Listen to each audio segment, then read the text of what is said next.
Before we begin, I want you to answer this honestly. If you could send one message to your future self, what would it say? Would it be focus? Would it be heal? Or maybe build? Drop one word in the comments, because this story begins with a message that wasn't meant to be read early. Marcus wasn't lost. He was drifting, and there's a difference. Lost people search. Drifting people delay. They don't panic. They don't struggle loudly. They just slowly disconnect from who they could become. And that was Marcus. The drift. On paper, Marcus had everything going for him. Smart, capable, creative. The kind of person people look at and say, he's going to do something big one day. But his life didn't reflect any of it. His phone was full of ideas. His mind was full of plans. But his reality, half-finished projects, unstarted goals, endless "I'll start tomorrow." And tomorrow kept moving. He wasn't failing. That's what made it dangerous. He was just comfortable enough to stay exactly where he was. Marcus had mastered one thing: avoiding his own potential. 2. The discovery. One quiet afternoon, he decided to clean out an old storage box. Nothing important, just old notebooks, random papers, forgotten things, until he found something strange. A sealed envelope. No stamp, no address, just his name written across the front. He paused, because the handwriting looked exactly like his own. He frowned, slowly opened it. Inside was a single page. At the top it read, "To me 5 years from now." His chest tightened, because the date at the bottom was from 5 years ago. He had written this and completely forgotten. Before I tell you what was inside, comment "I'm ready" if you feel like you're capable of more than what you're currently doing. Because what he read next didn't just surprise him, it exposed him. 3. The letter, part 1. The letter wasn't motivational, it wasn't soft, it wasn't encouraging, it was honest, uncomfortably honest. It started like this: "You're going to want to delay things. You always do." Marcus exhaled slowly, because that was already true. The letter continued: "You'll convince yourself you need more time, more clarity, more confidence." He looked away for a second, because he had said those exact things just days ago. Then came the line that hit hardest. But if you're reading this and nothing has changed, it's not because life was hard, it's because you didn't act. Silent, heavy silence. 4. The truth hits.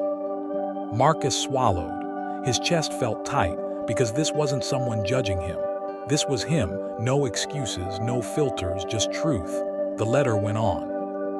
"You don't lack ability, you lack execution." That sentence didn't just land, it stayed, because deep down, he knew it was true. 5. The realization.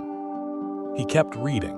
"You keep waiting for a version of yourself that doesn't exist yet." Marcus leaned back, eyes fixed on the page. "But that version is waiting for you to do the work." That line changed everything, because for the first time, he realized something. He wasn't stuck, he wasn't unlucky, he wasn't behind, he was just not moving. 6. The final section. At the bottom of the page, there was one final section. 360 words for living. The truth you keep ignoring. Before I read this part, comment "truth over comfort" if you're ready to hear something real. Because this part, it doesn't motivate you, it confronts you. 7. 360 words for living. The words were simple, sharp, unavoidable. You don't rise by thinking, you rise by doing. You don't change by planning, you change by executing. Your habits are building your future, whether you like it or not. If you keep choosing comfort, you will keep getting the same life. If you choose discipline, even when it's inconvenient, everything changes. Stop negotiating with your potential, stop delaying what matters, and stop pretending you don't know what to do. You do, you've always known. 8. The turning point. Marcus folded the letter slowly, not because he was done reading, But because he was done avoiding, that moment didn't feel exciting. It felt real, uncomfortable, clear that night. Nothing magical happened. No sudden motivation. No overnight transformation. But something more important happened. He made a decision, nined the chain. The next morning, he didn't reach for his phone, he reached for his work. No announcement, no post, no new chapter speech, just action, quiet, simple. Focused, he started small, because for the first time, he understood something powerful. You don't need a perfect plan, you need a starting point. 10. The process. Days passed, then weeks, then months, and slowly, something began to shift, not just in his results, but in his identity. He became someone who followed through, someone who finished, someone who respected his own word. And that changed everything. Because once you trust yourself, you move differently. 11. 1 year later.